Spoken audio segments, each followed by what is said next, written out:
Está silenciada, señora Olivo.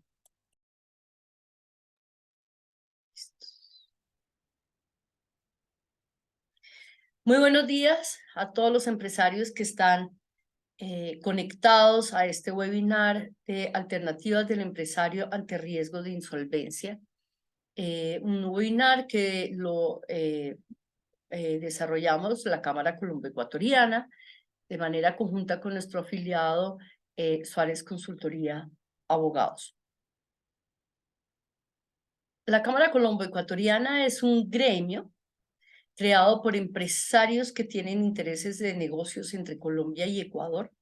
Es uno de los gremios o una de las cámaras binacionales más antiguas en Colombia. Tenemos ya casi 40 años. Y nuestro objetivo fundamental como cámara es facilitar los negocios entre Colombia y Ecuador. Ese es nuestro mandato superior. Con una misión de, como cámara, como gremio, representar los intereses, representar y defender los intereses de nuestros empresarios, promover para entre ellos un networking de negocios entre nuestros empresarios afiliados y entre los empresarios en general que quieren hacer negocios entre Colombia y Ecuador. A su vez también ser como gremio una bisagra entre los empresarios que quieren hacer negocios entre Colombia y Ecuador con las autoridades, con los públicos objetivos de interés en ambos países. En ese sentido, la Cámara, para cumplir estos objetivos, la Cámara permanentemente desarrolla muchas actividades de interés para los empresarios, como son, por ejemplo, este tipo de webinar, que gracias a la virtualidad podemos hacerlos de manera virtual y lograr que hayan muchos empresarios en diferentes lugares, tanto de Colombia como de Ecuador, que se puedan conectar. Webinar que siempre están muy enmarcados dentro de temas que son del mayor interés para nuestros empresarios. Igualmente, la Cámara desarrolla misiones de negocios para los empresarios, empresarios tanto colombianos como ecuatorianos que quieren hacer negocios. La Cámara Colombo-Ecuatoriana les ayuda a desarrollar sus agendas de negocios para que puedan ir de manera directa a desarrollar negocios sin perder tiempo. Igualmente, hacemos un acompañamiento y me gusta mucho usar la palabra de acompañamiento. Cuando un empresario quiere desarrollar sus negocios tanto en Ecuador como en Colombia, la Cámara Colombo-Ecuatoriana los acompaña en todo este proceso de temas jurídicos, laborales, tributarios, apalancamientos financieros, para que puedan desarrollar sus negocios de manera concreta, exacta, a partir de la experiencia que tiene la Cámara y de la experiencia que tienen también nuestros afiliados eh, eh, como oficinas de abogados, que tenemos las mejores en todo el país, y tanto en Ecuador como en Colombia, y nos permiten darle a nuestros empresarios la certeza de que pueden tener el mejor camino para desarrollar sus negocios sin perder su dinero y su tiempo, y de ir de manera concreta a desarrollar rápidamente sus negocios. Esta es la Cámara Colombo-Ecuatoriana. Bienvenidos todos. Le damos la palabra a Edgar Suárez, quien es economista, eh, abogado economista, especializado en Derecho Comercial y Laboral, presidente del Instituto Colombiano de la Empresa Familiar ICOEF, miembro de juntas directivas y juntas asesoras, árbitro de la Superintendencia de Sociedades de la Cámara de Comercio de Barranquilla y profesor en destacadas universidades. Edgar Suárez es director, socio fundador de la firma Suárez Consultoría Abogados.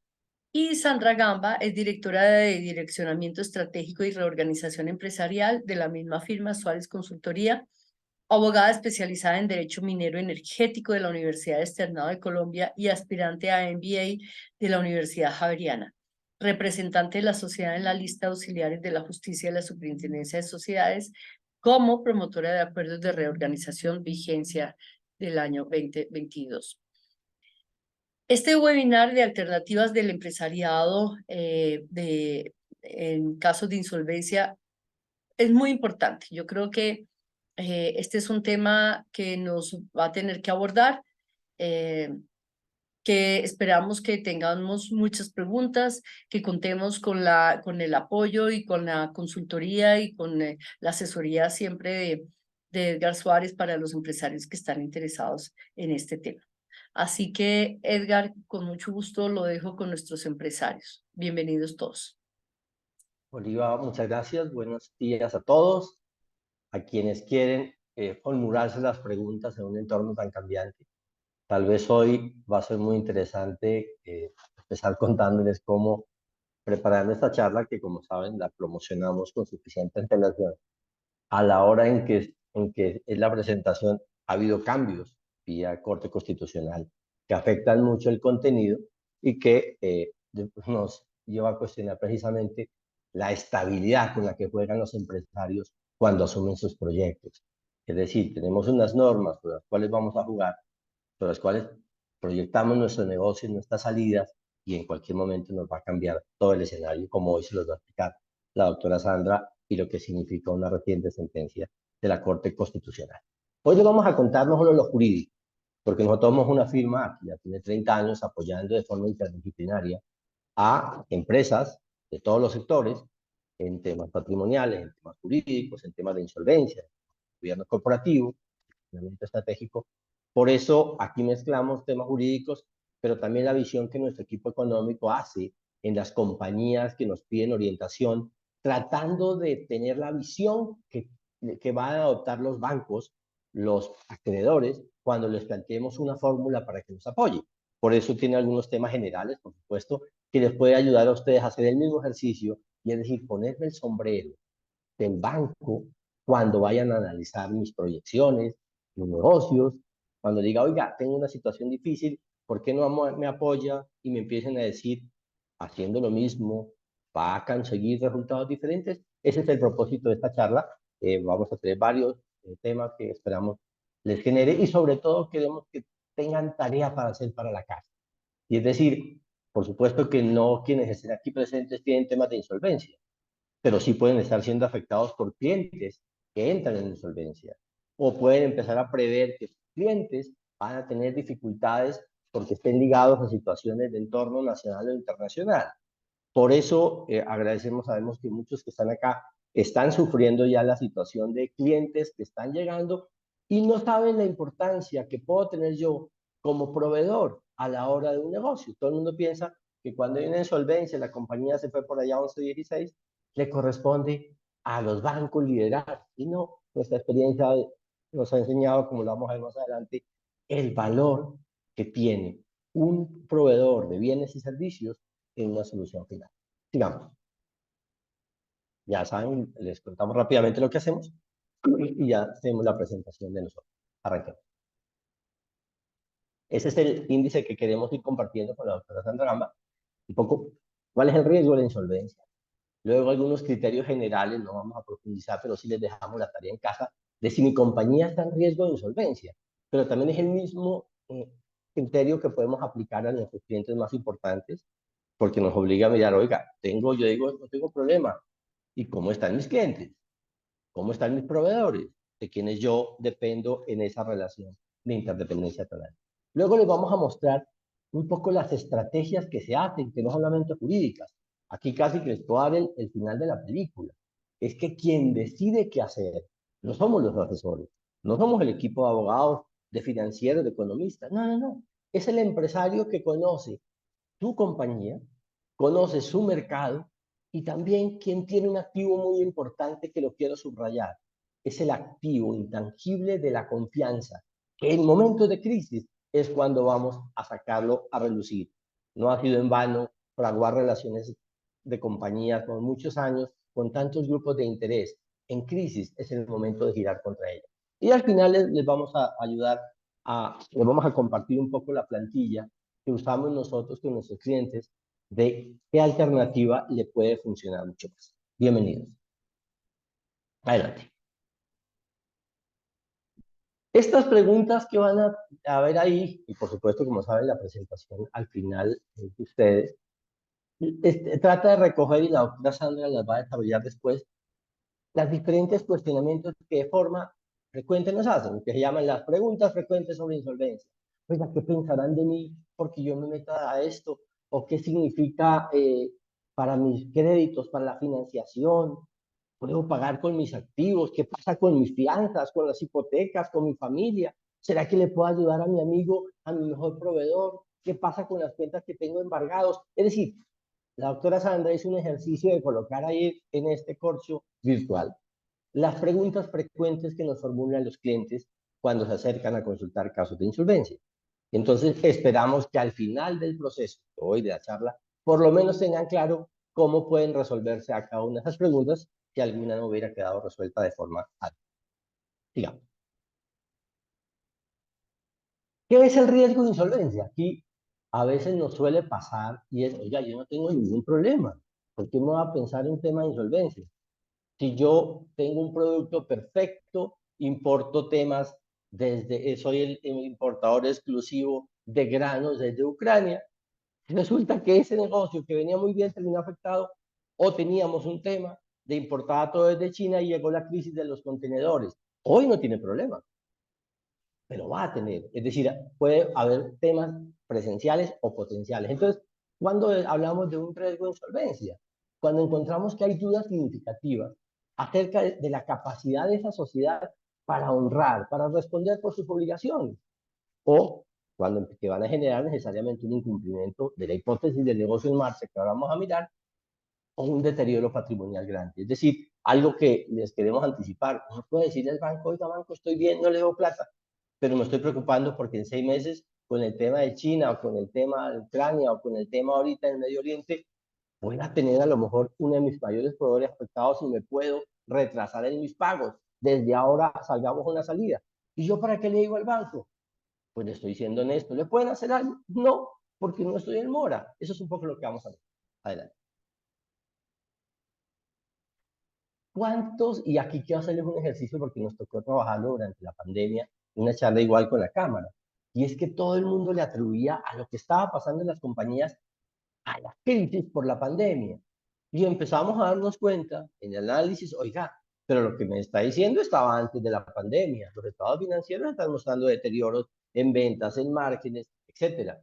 Entonces, un poco el ejercicio que uno empieza a hacer hacia adentro es esos síntomas, crisis.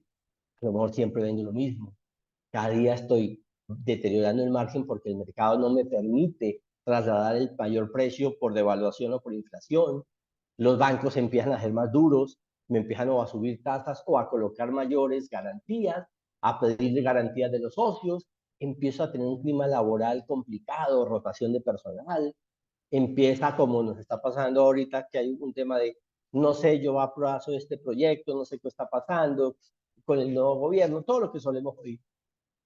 O empiezo a tener necesidad de mi caja que yo replanteé, o los inventarios no empiezan a rotar. Y yo digo, pero estoy muy bien porque tengo muchos activos. Y cuando preguntamos qué activos tiene, no, unos inventarios, ¿para cuántos? No, para 3 años. ¿Dónde está el capital? O encontramos, hay problemas de sonido, que me está diciendo Luis Fernando Campos. Lady, ¿tú me estás escuchando bien? Yo te Sí, estoy doctor, escuchando se lo bien, escucha Edgar. bien. Ah, ok, que apareció una persona diciendo que tenía problemas de sonido. Ok. Obligaciones con trabajadores, con la DIAN, por ejemplo, que eso es algo frecuente que la gente termina financiándose con la tasa de interés más cara que es la DIAN, etcétera. A veces termino tomando decisiones que no tienen nada, no tienen nada que ver con el negocio. Siempre de forma o cosa decimos es cuando en el restaurante empezamos a montar fotocopiadoras. Estoy dando, y así empiezo a encontrar diferentes síntomas que a lo mejor no son de ahora, vienen de atrás y estoy en negación. Adelante.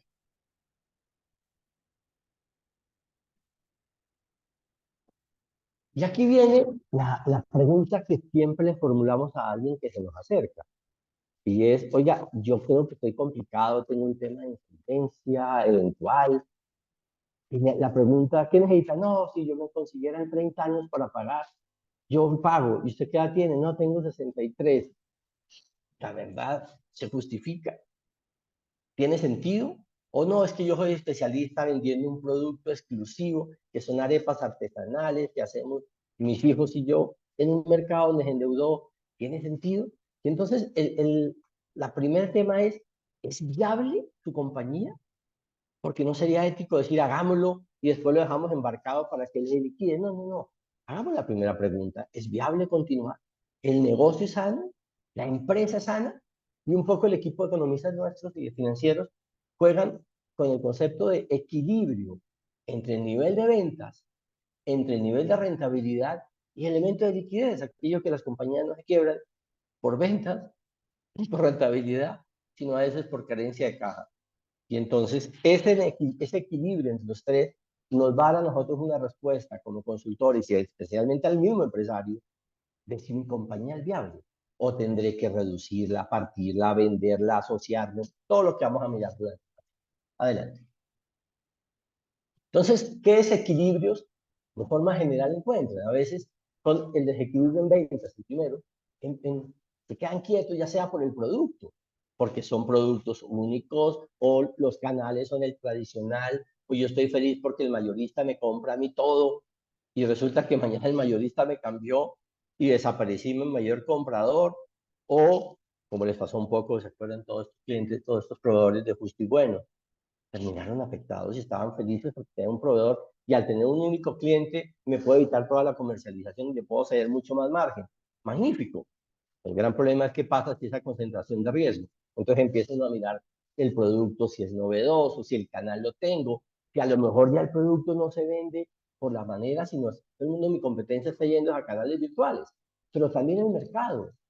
No, es que yo no puedo crecer sino acá porque no tengo forma o estoy perdiendo mercado y yo me proyecto como nacional cuando es mentira. A lo sumo despacho, pero la gente compra para ayudarte acá y estoy cerrándome o no tengo nuevos clientes.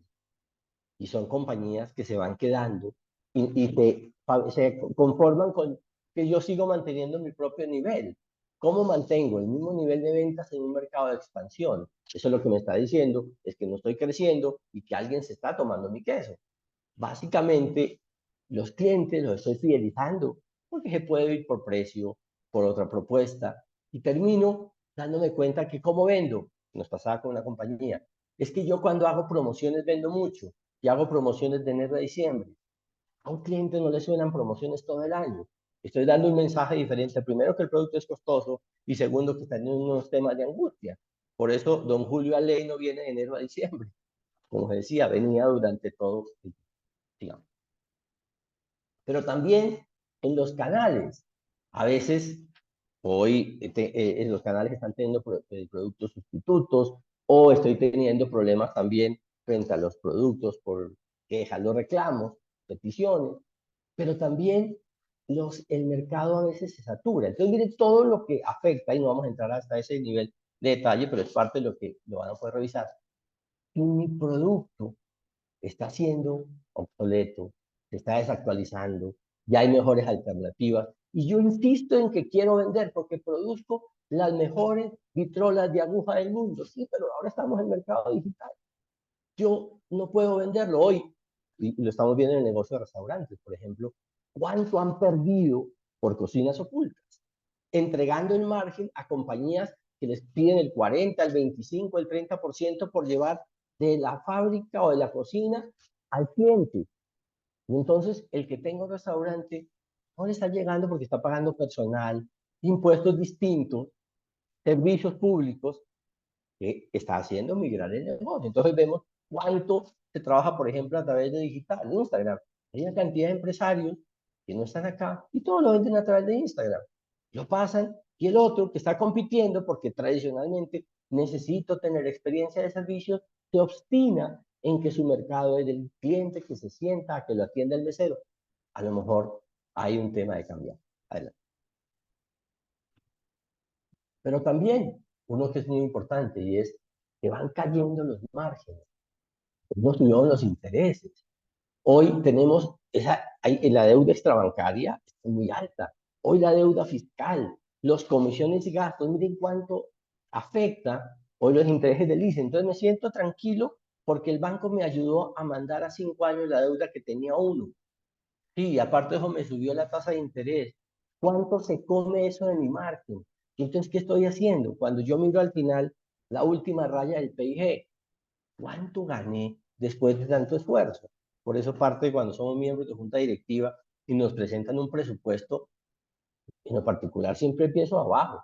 A mí dígame cuánto nos vamos a ganar y a partir de eso empiezo a mirar si le convenzo a los socios de que una compañía que vende 100.000 o 100.000 millones de pesos y se va a ganar 50, justifica semejante nivel de riesgo.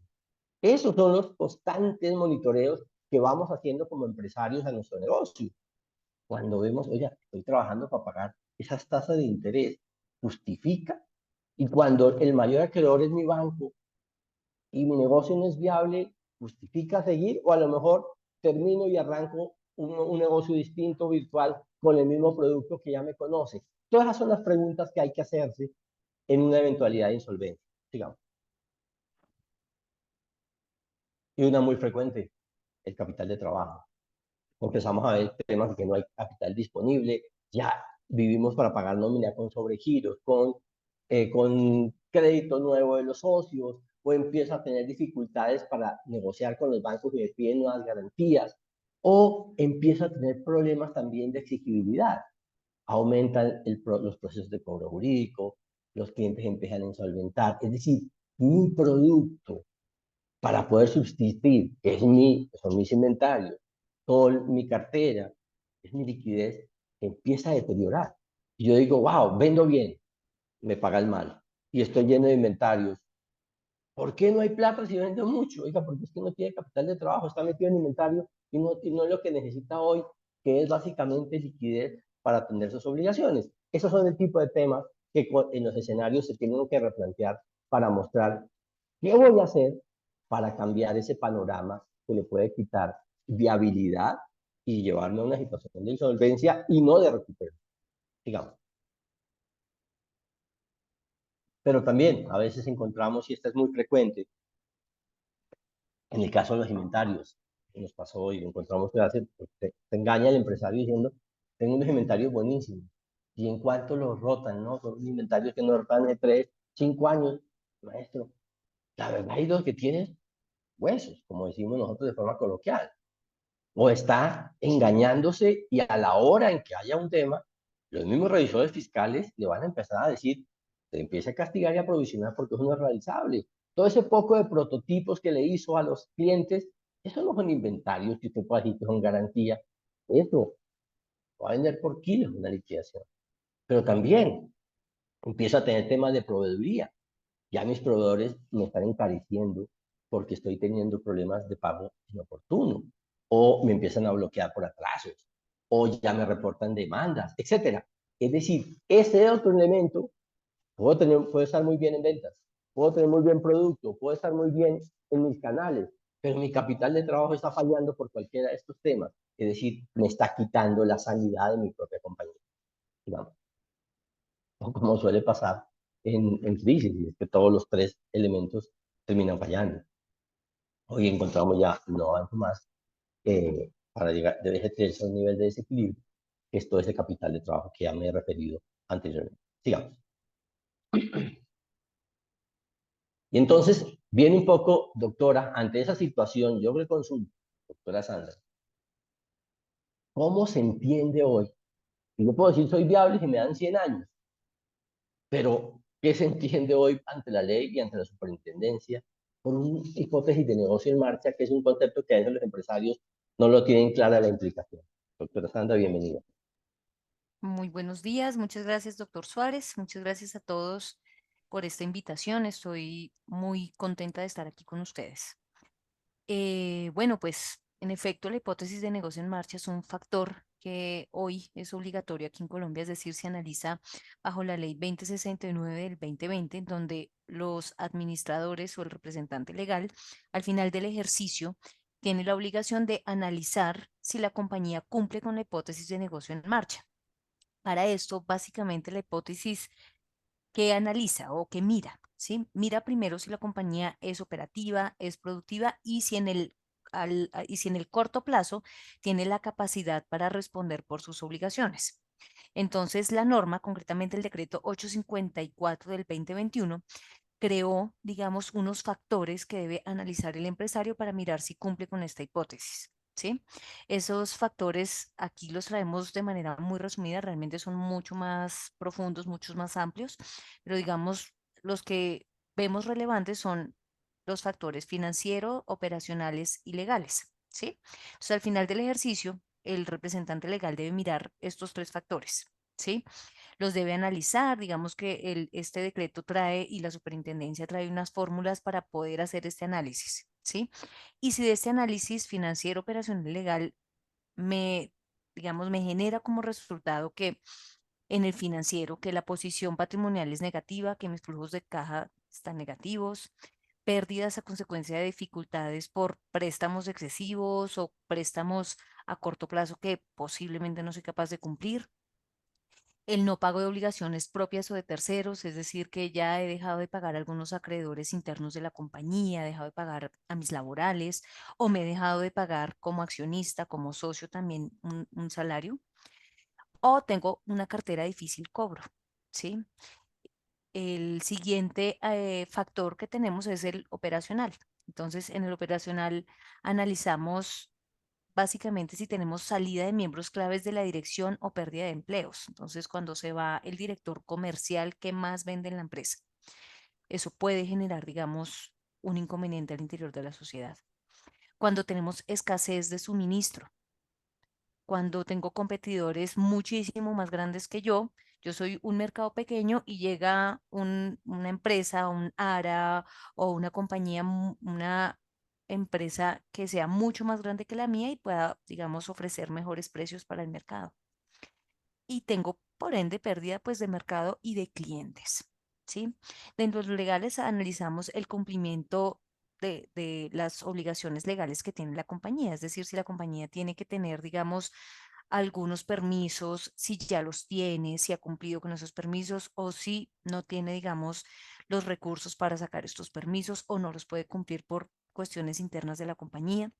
Cuando hay un cambio en la normatividad que genera que esto pueda afectar a la compañía, toda vez que este cambio, digamos, implica que yo tenga que hacer una reforma muy grande al interior, tenga que, no sé, tumbar paredes, hacer nuevos escenarios, digamos, dentro de la misma empresa para poder cumplir con una norma ambiental, puede ser. Y tengo cese de actividades. Esto es muy común. Nosotros nos encontramos a veces con compañías que nos dicen, tengo deuda, estoy en cese de actividades, realmente está difícil la situación, entonces todo esto hace parte de los factores que debo analizar. Si como resultado tengo, digamos, este escenario que estamos planteando acá, tengo, digamos, dos alternativas que me dice la ley 2069 y los diferentes conceptos de la superintendencia. Es básicamente, uno, si cumplo el análisis, si cumplo la hipótesis de negocio en marcha o tengo incertidumbres de que esta se pueda cumplir. Es decir, ahorita tengo ciertas dificultades, pero al final tengo negocios, tengo clientes y creo que puedo salir. Entonces ahí es una duda de si la puedo cumplir, lo cual me llevaría de alguna forma a estar en este problema de insolvencia, el objetivo básicamente de esta charla, o si no cumplo la hipótesis de negocio en marcha. Es decir, si no lo cumplo, aquí en Colombia, si no cumplo la hipótesis de negocio en marcha, eso es una causal de liquidación, ¿sí? Entonces, o tengo dudas razonables que me lleva a estar de alguna forma en un escenario de insolvencia y mirar qué alternativas voy a realizar al interior de la compañía para salvar el negocio, salvar los empleos, o definitivamente me toca cerrar porque no cumplo esta hipótesis, no soy capaz de pagar al corto plazo, no tengo clientes o tengo una cartera de muy difícil cobro y realmente es una cartera que dificulta que la compañía siga su proceso normal. Siguiente, por favor.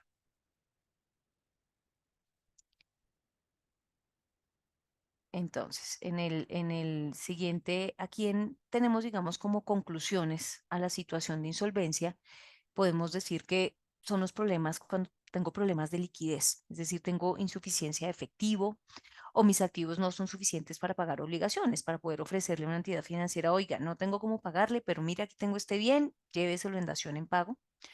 Cuando tengo problemas de solvencia, es decir, sin capital o activos que cubran obligaciones financieras a largo plazo. Cuando tengo imposibilidad de cumplir obligaciones, es decir, estoy incumpliendo obligaciones en impuestos, en trabajos, obligaciones financieras, ahí ya estoy realmente en una situación de insolvencia. O cuando tengo pérdidas financieras, ¿sí? Que se registran obviamente en los estados financieros y que nosotros como empresarios pues revisamos eventualmente para saber cómo va la compañía. Entonces, cualquiera de estos síntomas ya me lleva a mí a estar pensando que estoy en una situación de insolvencia. Siguiente, por favor. Doctor Suárez, ¿y usted qué opina? ¿Qué debemos hacer para poder superar esta situación de insolvencia? ¿Qué podemos sugerirle a todas las personas que están aquí acompañándonos el día de hoy? Ok, gracias. Ante ese tema, como cosa curiosa, nos llegan consultas cuando dijimos, ¿por qué se demoró tanto? No, es que yo podría haberlo hecho, tenía responsabilidad, compromiso, yo soy el líder de mi empresa o soy el líder de la empresa familiar, y resulta que hay unas alternativas y muchas veces también las tienen ahí y no se dan cuenta. Por ejemplo, para funcionar, yo tengo que ser dueño del inmueble donde tengo el restaurante. Estoy durmiendo sobre inmuebles y pagando intereses. A lo mejor podría haber vendido mi inmueble y con eso quitarme esas cargas financieras. Entonces vamos a mostrar temas porque no todos son legales, como lo van a ver. No son de procesos. Hay unos de negociación, hay unos de sentarse, de partir la compañía de aliados, que es un poco lo que les vamos a mostrar. Adelante. La primera, las grandes que encontramos, y me toca mencionarlas de forma, hay unas emocionales, que son las salidas, la negación y la huida, y unas corporativas que vamos a hablar. Avanzar rápidamente. Esta de la negación pasa como cuando tenemos una situación de salud en una familia. A pesar de que salgan todos los diagnósticos, todos los temas, la primera fase del duelo, la primera gran choque es de negación. Eso no me va a pasar, lo voy a poder arreglar. Si me ayudaran, el mundo va a cambiar. Algún cliente le decía, mire, su negocio está en un país como Costa Rica. Para poder salir, Costa Rica tendría que tener el tamaño de México. Se da cuenta que hay supuestos que no pueden pasar y esa negación es muy frecuente que la encontramos. Entonces, ¿por qué la colocamos? Porque bloquea cualquier salida que pudiera haber hecho antes. Me niego a admitir que estoy en un problema. La segunda. Adelante. Esta no es perderse, no dar la cara, que es lo más grave. Empiezo a dejar de ir a los bancos, a dejar de hablar con los proveedores, a negarme, a dejar de asistir a temas sociales. Y resulta que en nuestra experiencia nada desarma más que dar la cara. Decir, ¿sabe qué bancos? Gracias por el apoyo de estos 30, 40 años, pero no puedo. Tengo esta situación. Ayúdenme, ¿cómo podemos pactar? Lo mismo con mis proveedores. He sido tantos años su distribuidor. Tengo esta situación, ¿cómo me pueden ayudar? Vamos a ver más adelante cómo el dar la cara permite que estos actores importantes me puedan ayudar a salir porque no quieren perder a este canal, a ese cliente, a ese proveedor en administración. Pero además de las emocionales, hay una muy rápida, como se pondrá ya bien en el es interna. Oiga, a lo mejor el tema es que, voy a ser un poco jocoso, y es, hay que hacer lipoescultura organizacional. A lo mejor el negocio viene muy bien, mire que da plata hasta aquí, el evita le da perfecto. Y de ahí para abajo, mire todo lo que le meten que no es. Qué gastos del socio, qué gastos de la familia, qué temas ajenos, qué inversiones en donde no hay. Pero el negocio mismo es bueno. Pero a lo mejor los socios están sacando más de lo que producen. O tengo demasiada gente, demasiada estructura, y por eso una de las preguntas que nos resuelve esto es cuando le decimos, empresario, si tuviera que volver a empezar su negocio hoy, ¿cómo lo haría? Y nos muestra que la estructura es más pequeña, tercerizaría muchas cosas, no tendría tantos inmuebles, le metería mucho más a digital. Es decir, empieza a hacer un replanteamiento comercial, vende el producto, reorganizo mi administración. Ya, ¿por qué tanta estructura cuando hoy puede tercerizar la contabilidad? Muchos temas. Cuando me doy cuenta que estoy perdiendo muchos procesos por carencia de renovación tecnológica. pues puedo hacer mucho el tema, mi mercado es diferente, o puedo hacer reestructuraciones financieras. A lo mejor vendí el inmueble y ¿sabe qué? Con el inmueble pagué. Tomé el inmueble, lo usé, hice un leaseback, recibí la plata, me puse al día y voy a salvar mi bien, pagarlo en 5 o 7 años, por fuera de la compañía, con una cuota mensual. De tal forma que si algo pasara, ya está protegido siguiendo pagando las cuotas del IFE. Es decir, hay una, pero parte de esta. Yo no puedo decir que me apoyen si no he demostrado que en estos 5 elementos he hecho cambio. Porque van a decir, ¿cómo pretende que haciendo lo mismo llegue a escenarios diferentes? Entonces, el primer de las estrategias supone un replanteamiento de esos 5 que se vuelve un cambio de estructura, un cambio del modelo de negocio, un cambio, a lo mejor ya no es tan virtual, ya no es tan presencial, sino virtual, a lo mejor empiezo a tener una tercerización, a lo mejor empiezo a que mi comercialización la haga una empresa como Rapid, etcétera, y yo me quito ese costo y me enfoco más en la calidad de mi producto, o también modifico procesos, hago un cambio en el organigrama, modifico temas de salario y lo pongo un poco más variable, y hoy, que se nos vienen unos temas grandes que se están discutiendo, etcétera. Es decir, la estrategia me va a suponer un cambio de estructura. Eso debe ser uno de los primeros temas que le voy a mostrar en la reorganización, digamos. Pero viene unos que se nos van a salir y es, yo tendré que mirar unas herramientas que me permitan primero demostrar que mi situación económica, es decir, viendo el estado de presupuestos y de resultado de presupuesto, porque a veces nos pasa que nos dicen, vendí tanto, llevo ganado tanto, y la pregunta es, ¿comparado con qué? ¿Con lo que presupuestó? No, no, tiene que compararse con el presupuesto que hizo el 1 de enero, pero también con el año anterior. Esa comparación que hago entre lo presupuestado, lo ejecutado y lo histórico, me empieza a mencionar cómo está la situación económica. Pero también igual lo hago con la situación financiera. ¿Cómo está mi flujo de caja real frente al proyectado y el histórico? Miren cómo esos elementos, yo tengo que ser contador, ni economista, ellos me entregan mi información a mí y yo conozco mi negocio y wow, tengo igual que el año pasado, wow, con menos margen, no cumplí, tengo unos problemas económicos y estoy teniendo unos problemas financieros y al final lo estoy viendo en mi patrimonio. Es decir, todos los activos se financiaron o con deuda o con plata de los socios y la plata de los socios la estoy viendo en pérdida o no sube la pérdida. Se dan cuenta que con 3 elementos básicos empiezo a mirar con ojos estados comparables qué le está pasando a mi compañero. Digamos. Y entonces me supone, y esto es rápidamente, lo dejamos para que, porque es parte del ejercicio, empezar a mirar cuál es mi visión y misión de negocio. Yo quiero seguir en mi negocio. ¿De qué me pierde el mercado si salgo? Estas son las preguntas que uno debe formular como empresario y que solemos hacérselas cuando estamos trabajando. ¿Con qué activos cuenta? ¿Cómo lo va a financiar el nuevo modelo de negocio? ¿Cuál es el posicionamiento de su empresa? Esta sola diapositiva les entrega unos grandes elementos para analizarlo desde la propiedad, o sea, desde los socios, que son los que están arriesgando el patrimonio, y de la administración, que es la que va a ejecutar la estrategia. Entonces, a veces es un tema de gobierno corporativo también. Oiga, ¿cómo así?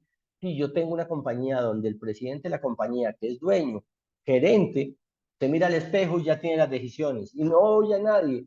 A lo mejor el tema no es de modelo de negocio, a lo mejor el tema no es de clientes, es un tema de gobierno corporativo que nos va a tocar cambiarlo si queremos ser. Y a veces los acreedores nos dicen, le apostamos, pero me muestra una junta directiva y una gerencia externa y una revisoría fiscal que no sea el compadre en una firma internacional. Es decir, todo esto son los temas que denotan reestructuración.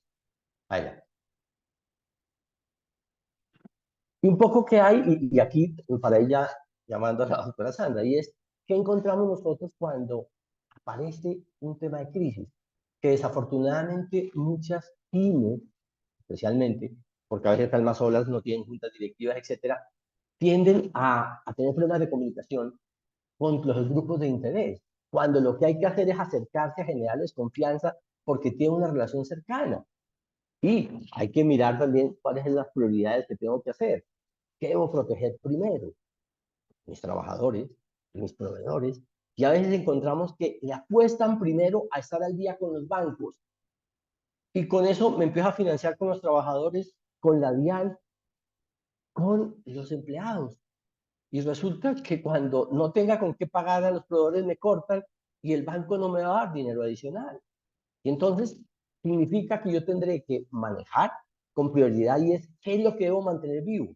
Mi compañía, la maquinita de producir dinero. Para eso que necesito materia prima, proveedores estratégicos, no todos, los que tengo que trabajar, mis trabajadores estratégicos y a lo mejor después el banco negocio con él sabiendo que mantengo mi empresa. Pero también crear un comité de crisis, es decir, no quedarse solo porque uno está metido en el lío y a veces terceros le pueden contar cómo manejaron anterior. Pero también a veces nos toca aplazar proyectos o centrarse en los de ahora y acogerse. Hoy en este momento los bancos están también conscientes de las dificultades de sus clientes. Entonces se sorprenden que cuando uno se acerca empiezan a reperfilar, a mostrar otras opciones, a comprar cartera entre ellos. Es decir, hay opciones para manejar. Adelante. Y doctora Sandra, no pudimos internamente hasta ahí. ¿Qué otras tenemos para poder considerar? Bueno, doctor, muchas gracias. En efecto, venimos a tener ahora unas alternativas jurídicas cuando las que expuso el doctor Suárez, digamos, no fueron viables. No pude negociar con el banco está difícil, mis acreedores están difíciles, yo tengo una cartera muy grande por recuperar y no tengo cómo pagarles, estoy ya en crisis pues profunda y ya realmente aquí nos queda, digamos, una alternativa que es como tal los procesos ordinarios de reorganización, que es la ley 1116, los decretos 560, 772, los cuales, como lo vamos a exponer más adelante, digamos, tuvieron en estos días por la Corte Constitucional un efecto, y otras alternativas jurídicas que podemos hacer, digamos, cuando ya no vemos más solución a la crisis. Siguiente, por favor. Entonces, tenemos el proceso de reorganización empresarial. Básicamente, y de acuerdo a la ley 1116, este proceso, conforme al artículo 2 y artículo 3 de la 1116, aplica para personas naturales comerciantes, para personas jurídicas. Acá puse en rojo avalistas o deudores. Ustedes esto no lo van a encontrar en la norma. Aquí hago un paréntesis para explicar por qué lo puse en rojo. Y es básicamente porque el Código General del Proceso es el que regula el proceso de reorganización para persona natural normal, es decir, no comerciante ni empresario, ¿sí? Sin embargo, la norma tiene una excepción y es que si la persona natural que va a llevar su proceso por el Código General de Proceso, digamos, por ese procedimiento, es controlante de una sociedad, su proceso se debe tramitar ante la Superintendencia de Sociedades. Por eso lo puse acá en rojo, avalista o codeudor. ¿Por qué? Porque normalmente los empresarios cuando solicitan los créditos, firman como avalistas o deudores de las obligaciones de las compañías. Entonces, cuando la compañía empieza a estar en crisis porque no puede pagar, el empresario también empieza a estar en crisis porque viene el banco a cobrarle también, ¿sí? Entonces, es aquí, digamos, que de acuerdo a la ley 1116, que este avalista o codeudor, a raíz de que no podría iniciar su proceso por el Código General del Proceso, tendría que iniciarlo aquí ante la Superintendencia de Sociedades. E igualmente, pues acá la norma nos trae unas personas excluidas. Acá estamos hablando, por ejemplo, de EPS, IPS, entidades financieras, aquellas que tienen un régimen especial para llevar como tal un proceso muy diferente al que se ventila acá en la 1116. ¿Quién conoce este proceso? Conoce la Superintendencia de Sociedades y conoce el juez civil de circuito, solo para persona natural comerciante. ¿Esto qué quiere decir? Que no, que las empresas no pueden llevarlo ante el juez civil de circuito, ¿sí? Tienen siempre las empresas o las personas jurídicas lo tienen que llevar ante super sociedades y el comerciante es aquel que tiene la opción de o me voy ante super sociedades o lo hago ante un juzgado. Todo depende obviamente de la mejor opción. Siguiente, por favor. Bueno, como lo comentamos, digamos, desde el inicio, me voy a referir a unas herramientas que hoy, pues que el día de ayer fueron declaradas inexequibles por la Corte Constitucional. Su prórroga fue declarada inexequible. Igual les voy a contar de qué trata, porque igual hay un proyecto de ley que es el 106-2023, que va a adoptar el decreto 560 y el 772 acá en Colombia, independientemente de la inexequibilidad de la Corte Constitucional. ¿Ok? Entonces, volviendo a cómo aplica este proceso, este proceso, podemos acceder a este proceso por tres mecanismos. Uno, con validación de acuerdo extrajudicial. La convalidación de acuerdo es básicamente que yo no me voy desde el principio a la superintendencia y a iniciar todo un proceso de reorganización, sino me siento hoy con mis acreedores, con todos, llego a un acuerdo, llego a una fórmula en el plazo de pago o unos periodos de gracia, negocio una tasa de interés, una indexación y llegamos y firmamos un acuerdo, lo votamos conforme a las leyes que trae la ley 1116 y voy y lo radico ante el juez con unos documentos adicionales que tengo que erradicar para que ahí sí la Superintendencia de Sociedades valide que este acuerdo cumple con los términos de ley. Este es el acuerdo de convalidación extrajudicial, en donde la Superintendencia solo, digamos, interviene en el momento en que yo radico el acuerdo y ella va a validar en audiencia que en efecto se cumpla con lo que dice la norma. Otra forma de aplicar es a través de las herramientas de negociación extrajudiciales, que fueron aquellas herramientas que se crearon con la pandemia, que fue el decreto 560 y el 772. Concretamente voy a hablar del 560, que es el que sí se considera una herramienta extrajudicial, por cuanto simplemente yo voy ante el juez, ante la Superintendencia de Sociedades, le pido permiso para iniciar esta negociación y la superintendencia me otorga ese permiso y yo quedo con un término de 3 meses para negociar de tú a tú con mi acreedor, es decir, aquí no interviene más la superintendencia. Por eso es que se considera que es más o menos extrajudicial, ¿sí? Y tenemos ya como tal los acuerdos judiciales regulados por la ley 1116 y el decreto 772, que es el proceso ordinario y abreviado ley 1116. Siguiente, por favor.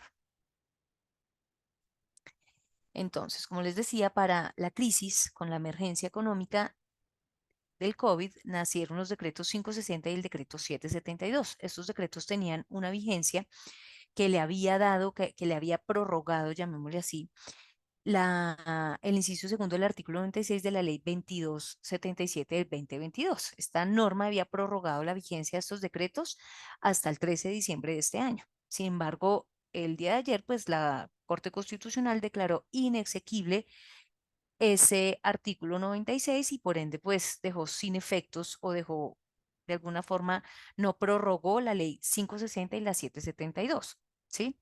Sin embargo, como les indiqué, digamos, en la anterior diapositiva, hay un proyecto de ley que es el 106-2023, que en este momento cursa en el Congreso, que pretende acoger tanto el decreto 560 como el 772 como legislación permanente. Va a tener algunos cambios, es decir, va a hacerle algunos cambios al 560 y 772 que venía ejecutándose, pero en realidad digamos que en el fondo y en sus objetivos va a ser exactamente la misma norma. ¿Qué efectos nos genera hoy en Colombia la declaratoria de inexequibilidad, tanto el decreto 560 como el 772? Básicamente que los nuevos procesos que se estaban, digamos, solicitando tramitar por la 560 o por la 772, que la superintendencia por defecto los vuelva a una 1116, es decir, no rechace como tal estos procesos, sino simplemente de una los pase a un proceso ordinario de 1116, ¿sí? Todos los procesos a hoy, definitivamente, como se van a venir trabajando como se trabajaban antes de la pandemia, es decir, simplemente ley 1116. Los procesos que ya iniciaron por 560 y 772, a la fecha la superintendencia los suspendió por cuanto está revisando a profundidad el fallo de la Corte para mirar qué hace, digamos, qué hace con los procesos que ya están en curso, cómo los termina, cómo los ejecuta y demás. Sin embargo, pues en nuestro criterio, digamos, creemos que son procesos que deben terminar por cuanto ya iniciaron y deben continuar por un fenómeno de ultraactividad, ¿sí? La competencia exclusiva a hoy sigue siendo la Superintendencia de Sociedades y los jueces civiles del circuito, como lo decía, solo para persona natural no comerciante. Siguiente, por favor. Sí, bueno, sin embargo, y como les decía, vamos a hablar y nos vamos a referir a estos decretos por cuanto está pues actualmente una regulación del Congreso que igual va a aplicar de alguna forma lo que estamos lo que venían regulando estos decretos. Entonces, pues vamos a hablar muy resumidamente, digamos, de estos dos decretos para efectos más de que entendamos de qué trataban y cuáles son sus beneficios, ¿sí?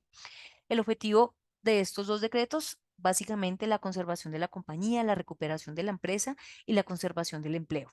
Básicamente la norma, tanto la 1116 como la 560 y la 772, siempre han tenido como objetivo salvar empresas viables. ¿Y por qué salvar? Porque a veces soy sujeto de embargo y cuando me embargan, pues claro, ahorcan la compañía y no se pueden pagar salarios, la compañía no puede pagar el suministro y demás. Entonces, esta ley de alguna forma aliviana, digamos, esa crisis, ¿sí? Le da tiempo al empresario para que pueda negociar, tenga un respiro, siga su empresa, digamos, saliendo adelante, pero, digamos, con una protección de ley. Siguiente, por favor. Entonces, ¿qué ventajas, digamos, tiene este proceso de este decreto 560? Este decreto 560, como lo indiqué, digamos, al inicio, aplicaba para las empresas, las empresas afectadas por el estado de emergencia, ¿no? Por la crisis del COVID. Se aplicaban y hoy digamos que siguió aplicando, o sea, inicialmente aplicó solo bajo este criterio, pero hoy siguió aplicando toda vez que todavía se están viendo consecuencias de los cierres, de todo lo que afectó como tal en su momento la pandemia. Entonces, digamos que todas esas consecuencias a hoy, a muchas compañías les sigue afectando y nosotros lo que hacemos es hacer un análisis de si les sigue afectando, si nos presentamos a una 560, a una 1116 o a una 772. ¿Sí? ¿Qué ventajas tiene o tenía más bien este decreto? Y es básicamente que puedo negociar por categorías. La 1116 sí o sí me obliga a llevarme a todos, absolutamente a todos mis acreedores. No hay una excepción para no llevarme a nadie. Entonces tengo que llevarme al laboral, al fiscal, a mi acreedor esencial, al acreedor financiero, etcétera. En cambio, la 560 me permitió negociar por categorías. ¿Eso qué quiere decir? Que si yo no necesito llevarme el laboral, no necesito llevarme a mis trabajadores a este proceso. No necesito llevarme a mi acreedor esencial que estoy al día con él o puedo ponerme al día en el corto plazo. Esta ley me dijo, ¿sabe qué? Escoja una categoría. Normalmente uno a quién se lleva a este proceso, pues al acreedor financiero, que es el que se vuelve más difícil de negociar, con el que tengo siempre dificultades porque me embargó, me tiene presionado, también embargó a la balista o al codeudor, entonces puedo llevarme solo al acreedor financiero en este caso. Es un proceso por 3 meses, es decir, es un proceso en que la superintendencia, una vez me admite, digamos, iniciar este proceso, tengo 3 meses para llegar a la superintendencia con un acuerdo. Si llega a fracasar este acuerdo, digamos que tengo la ventaja de que no me voy a liquidación, que sí es un efecto que tiene la 1116 y la 772, sino me permite acogerme a la ley 1116 y al decreto 772, ¿sí? Suspende aquellos procesos de ejecución de cobro y de restitución. Sí, eso es una ventaja que tienen muy grande porque aquellos procesos de embargo, aquellos procesos ejecutivos que me iniciaron se suspenden, quedan ahí quietos en el tiempo hasta que yo resuelva este proceso, ¿sí? Y si logro un acuerdo, se terminan, porque ya la modalidad o la forma de pago va a ser la contenida en el acuerdo. Sí, los procesos de restitución, cuando por ejemplo tengo un leasing y el banco va y me inicia el ejecutivo para cobrarme los saldos pendientes del leasing y además me pide el inmueble a través de la figura del proceso de restitución, esos también se suspenden y quedan, digamos, a merced de qué va a pasar en este proceso. Aplican las restricciones del artículo 17 de la ley 1116, dentro de las cuales tengo que no puedo hacer reformas estatutarias, uno, que no puedo pagar. No les puedo pagar a ninguno de mis acreedores. Ellos tampoco me pueden, digamos, iniciar procesos de cobro porque los estamos acá negociando sentados. Eh, Tengo que, una vez yo llegue a un acuerdo con los acreedores, presento un acuerdo de reorganización debidamente votado y el juez, igualmente el juez de la superintendencia, lo va a validar. ¿Sí? Este acuerdo tiene los mismos efectos de un acuerdo de reorganización, como lo indiqué, es decir, me levantan las medidas cautelares, tengo unas nuevas fechas, digamos, para el pago de obligaciones. y pues continúe, digamos, la vida de la sociedad de manera absolutamente normal, con unos plazos acordes al flujo de caja, con unas tasas de interés, digamos, mucho más cómodas para la sociedad. Otra ventaja que tiene este 560 es el pago de acreencias, de pequeñas acreencias, y es básicamente que la ley 1116 no permite el pago, de acuerdo al artículo 17 de los acreedores, pero digamos que tenía un asterisco y es, puede usted solicitarle a la superintendencia el pago del 5% total de ese pasivo, pero tocaba ir a pedirle permiso a la superintendencia con la cantidad de procesos que tiene, pues se demoraba muchísimo tiempo en dar respuesta y pues ahí digamos que el empresario para poder pagar a veces ese 5%, el cual a veces se utiliza, digamos, para pagar a un acreedor esencial, pues a veces realmente los tiempos de la superintendencia eran muy largos. Entonces, este decreto buscó de alguna forma que se pague ese mismo 5%, pero que yo vaya, pague al acreedor y después voy y le aviso a la superintendencia. Le digo, mire, señora superintendencia, le pagué a fulanito, le pagué por esta y esta circunstancia, acá están los comprobantes de pago. ¿A quién no puedo pagar? Claramente a aquel que no es esencial, ¿no? Es decir, por ejemplo, al dueño de la compañía, porque pues la idea de este 5% es pagar realmente a aquel que yo necesito pagarle para seguir funcionando, para seguir operando. ¿Ok? E igualmente, la 560 permitió la venta de activos para pagar este 5%, situación que no sucede en la 1116 o no sucedía en la 1116. Sin embargo, el proyecto de ley, digamos, va a tener unos ajustes en este punto, y es que digamos, por temas de fraude o de algunas inconsistencias que han tenido algunos acreedores, se está pensando en este proyecto de ley que este 5% se vuelva a solicitarle el permiso a la superintendencia. Igualmente para la venta de activos para pagar este 5%. Como al final hoy no tenemos la ley que ya regula este procedimiento, pues digamos que es lo que conocemos por ahora el proyecto de ley, pero pues está sujeto a cambios, claramente. Siguiente, por favor. Igualmente, en el decreto 560 tenemos la recuperación empresarial denominada PRES. Eso es un proceso que se lleva, pero ante las cámaras de comercio, no realmente ante la Superintendencia de Sociedades. Digamos que la superintendencia aquí va a intervenir en el último escalón de este proceso. Aquí es un proceso que hacemos ante las cámaras de comercio, se hace ante un mediador experto, y normalmente las que acceden a este mecanismo son las empresas o entidades que están excluidas del régimen de insolvencia, como les decía, la IPS, ¿sí? Una IPS, una EPS, aquellas entidades que no tienen una regulación especial y que de alguna forma pueden presentarse a través de esta figura porque igual digamos que tiene como ventaja que es un proceso mucho más ágil, ¿sí? Eh, Igual este proceso, como lo decía, se lleva ante un mediador, se cumplen las mismas etapas o muy parecidas a las que se tienen en la 1116, y finaliza con un acuerdo que valida el juez del concurso, es decir, la Superintendencia de Sociedades. Tiene los mismos efectos del proceso que les dije del NEAR, y digamos que tiene como ventaja la agilidad en el proceso, es un proceso mucho más ágil. Una desventaja grande que tiene son los costos, porque ante las cámaras de comercio, pues sí tenemos que pagar, digamos, unos valores para llevar estos procesos, valores que a veces para los empresarios son muy costosos. Es decir, acá a este escenario no solo pueden aplicar aquellas empresas que están excluidas del régimen de insolvencia, sino también, digamos, un empresario que diga, no, yo no me quiero ir a la super, yo quiero hacerlo por la Cámara de Comercio, pero digamos que la desventaja que va a tener es como tal los costos que se tienen, que se surten en este proceso. Y la otra es, digamos, la experiencia de los mediadores. Ya hemos conocido casos en los que los mediadores no tienen o sea, no tienen el criterio suficiente o el conocimiento de las leyes de insolvencia, y pues esto ha generado que dentro del proceso se generen disputas, a veces con el mediador, entre los abogados que conocen de insolvencia y el mediador, que lleva a que este proceso, pues, digamos, tienda a demorarse un poquito más. Siguiente, por favor.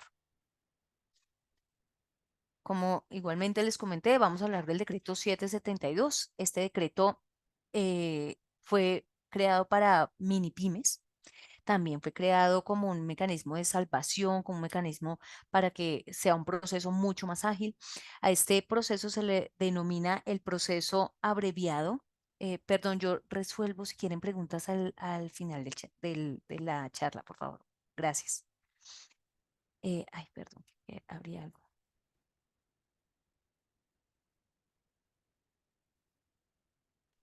Perdón. Entonces, este proceso, como les decía, aplica para mini pymes, es un proceso que aplica para empresas cuyos activos sean iguales o inferiores a 5.000 salarios mínimos, ¿sí? Toda empresa que su activo sea igual o inferior a 5.000 salarios mínimos realmente tiene que acudir a este proceso, ¿sí? Si sus activos son superiores a 5.000, a una 1116, ¿sí? ¿Qué ventajas tenemos en este proceso? Este proceso en el artículo cuarto del decreto 772 creó como ventaja el levantamiento de las medidas cautelares que recaen sobre bienes distintos a los sujetos a registro, es decir, por ejemplo, los dineros. Cuando las sociedades les embargan los dineros, al ser admitidos en este proceso con el auto de admisión, se le solicita al juez de conocimiento que le devuelva al deudor los dineros embargados y que remita el proceso a la Superintendencia de Sociedades. Es como una de las ventajas que tiene. ¿Qué desventajas tiene? ¿Sí? Y es que este proceso es abreviado, es decir, es un proceso corto, es un proceso de 4 a 6 meses y si no logro acuerdo me voy a liquidación. ¿Sí? Si bien este proceso busca que sea mucho más ágil porque desde la autoadmisión uno tiene todas las fechas, todas las etapas del proceso, es un proceso que, diferente a una 1116, es muy corto y a veces el tiempo de recuperación o las negociaciones básicamente toca iniciarlas desde el día uno de la admisión para no caer y no estar expuestos a una liquidación.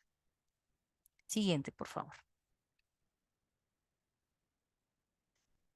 Y finalmente vamos a hablar de la ley 1116, ¿sí? La ley 1116 tiene unos supuestos de admisibilidad, la cual también le son aplicables tanto al decreto 560 como al 772, y es que tiene unos supuestos de admisibilidad, ¿sí? Que son la cesación de pagos o la incapacidad de pago inminente. Cesación de pagos, básicamente, deberle a dos acreedores, a dos o más acreedores por más de 90 días, o tener más de dos demandas ejecutivas con dos o más acreedores. ¿Sí? Que el total de este valor acumulado de estas obligaciones debe representar no menos del 10% del pasivo. Esa es una de las exigencias.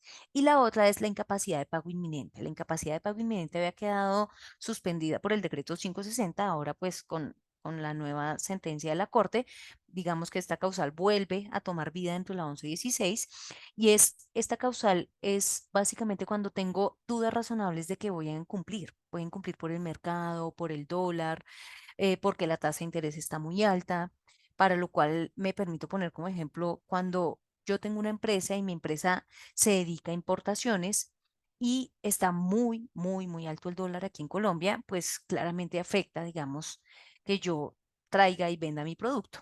¿Sí? Entonces eso puede generar problemas en la caja de la compañía. O cuando tengo deuda en dólares, porque igual me dedico a importaciones y exportaciones y tengo con la banca contratos de forward en donde me otorgaron contratos en dólares, pues igualmente, y si el dólar sube de una manera muy exagerada en el país, pues eso va a afectar que yo pueda cumplir, porque además la deuda se me puede volver el doble de lo que debo hoy en día. Entonces, este supuesto incapacidad de pago inminente quiere decir que hoy no estoy incumplido, pero voy a incumplir. Es básicamente lo que refleja este supuesto. E igualmente, pues la norma tiene otros requisitos que debemos cumplir, dentro de los cuales tenemos, digamos, llevar contabilidad regular de los negocios, o sea, cumplir con las normas NIF. Si el deudor tiene pasivos pensionales a cargo, pues tener aprobado un cálculo actuarial, es decir, unos permisos ante la superintendencia de cómo voy a llevar y cómo voy a pagarles a estos pensionados y demás documentos de admisión que encontramos en el artículo 13 de la 1116. Este proceso de ley 1116 es un proceso mucho más largo, es un proceso que puede durar de 2 a 3 años aproximadamente.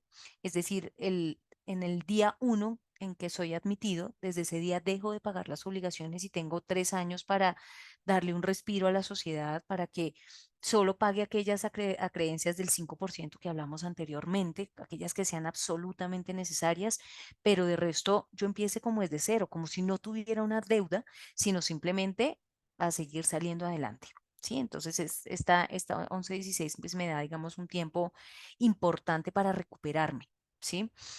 La ley 11-16, pues bueno, se comienza con un auto de admisión, se debe cumplir con este auto, pasamos después a unas objeciones en las cuales se les da a conocer a los acreedores los créditos que me llevé al proceso de reorganización, que son todos los que tengo, salvo y las únicas excepciones de los créditos que no se pueden llevar al proceso de reorganización, pero que tengo que tener al día solo cuando me vayan a confirmar acuerdos, es decir, voy a tener 3 años para ponerme al día en ellos, son las deudas de retenciones. Me puedo llevar todas las deudas de la DIAN, salvo las retenciones, aquellas deudas de descuentos a trabajadores y las deudas de seguridad social. ¿Sí? En esas para confirmar el acuerdo, debo estar el día. Una vez yo doy a conocer las objeciones, o sea, doy a conocer a mis acreedores qué deudas me llevé al proceso, los acreedores tienen unos términos para decir, oiga, estoy de acuerdo, oiga, no estoy de acuerdo. Y el juez resolverá, digamos, estas desavenencias que puedan tener las partes en una audiencia que se llama audiencia de resolución de objeciones. Después de esta audiencia, tengo un término de 4 meses para celebrar acuerdo de reorganización. ¿Sí? Y es aquel término en el que nos sentamos con los acreedores, presentamos un acuerdo, una fórmula de pago, siempre presentamos unos periodos de gracia, un periodo muerto, un periodo en que la compañía tenga 1 o 2 años más para estar tranquila y seguir recuperando su caja para poder pagar todo ese pasivo. Y llegamos a un acuerdo respecto de la tasa de interés, respecto de la indexación y de cómo voy a pagar este capital. Entonces, firmamos un acuerdo de 10, de 15 años, todo depende, digamos, de cada sociedad. Una vez aprobado el acuerdo, el acuerdo se aprueba una vez yo se lo voy a conocer a los acreedores y obtengo de ellos el 50+1 de la votación. Una vez obtenido, digamos, cumplidos estos requisitos, yo radico el acuerdo con los votos y el juez me confirma el acuerdo. Valida que yo no vaya a estar cometiendo ninguna ilegalidad dentro del contenido del acuerdo y nos aprueban el acuerdo de reorganización. Así básicamente termina el acuerdo. Siguiente, por favor.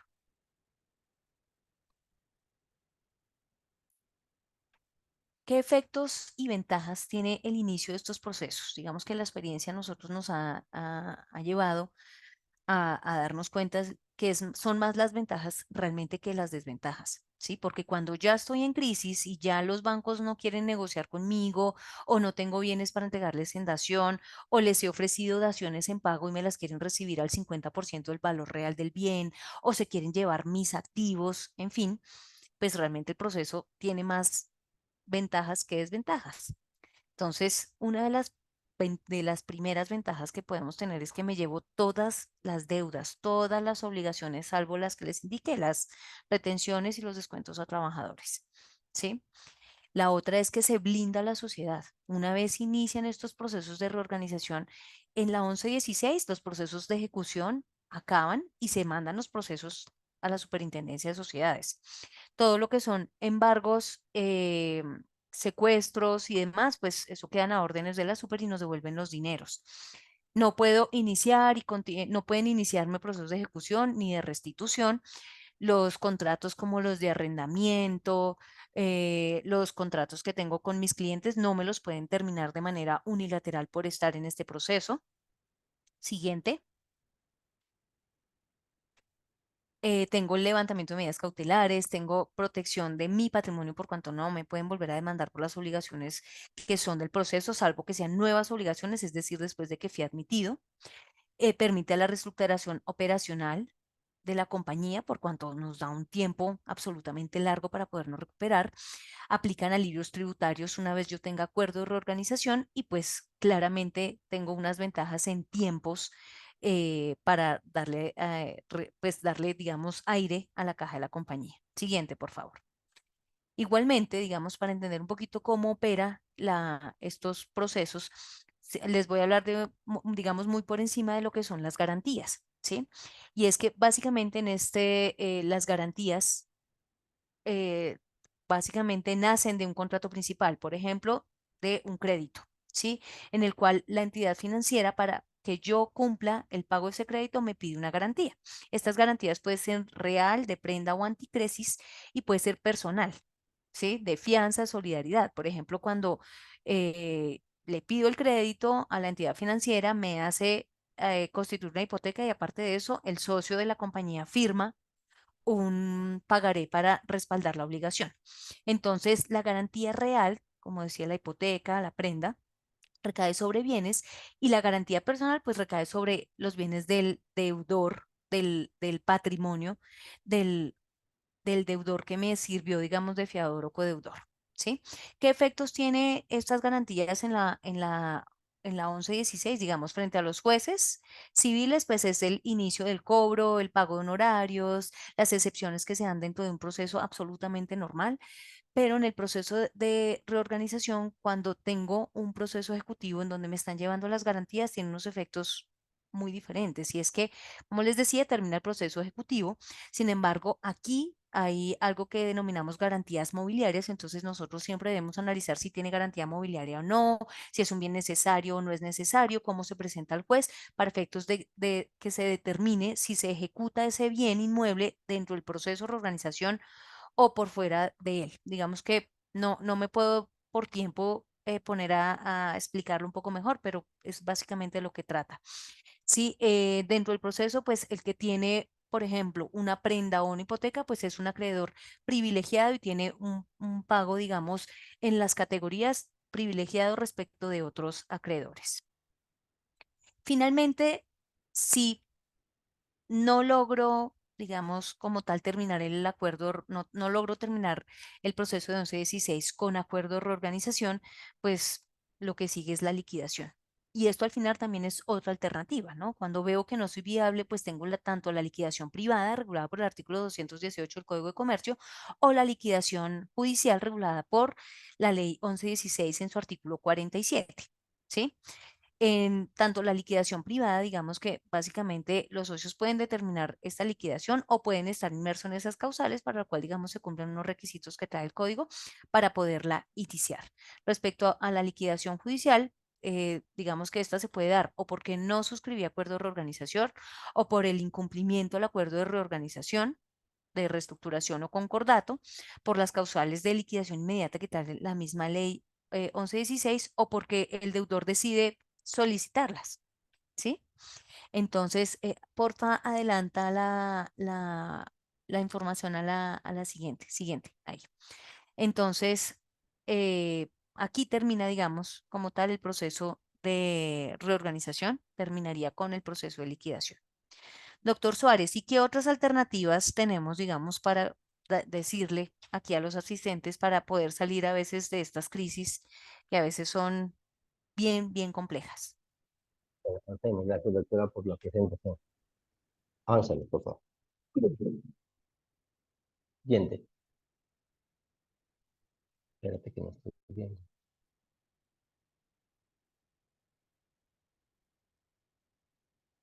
No, estoy viendo otra opción de liquidación. Ok. Entonces, estoy viendo, me toca pensar en transformar la compañía, por ejemplo, en escindirla, en fusionarla, hacer acuerdos, como dijimos, parciales, pero también, si hay una controversia, a veces se nos ha vuelto una fuente de financiación, y del acuerdo, saben que yo me fui a liquidación por culpa de un proveedor. Eventualmente, la demanda se vuelve un instrumento de negociación para darle derechos a los que se perjudicaron por mi situación por cuenta de un tercero, o vender activos, etcétera. Adelante. Siguiente, por favor.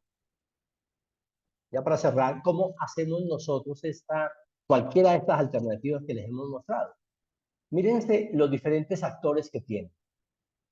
Y al final empiecen a mirar cuál es la visión de ellos sobre nosotros. Por ejemplo, un financiero quiere que nos pague y piensa que nosotros tenemos dinero guardado, que la familia tiene, que si los apretan nos van a poder obligar a pagar.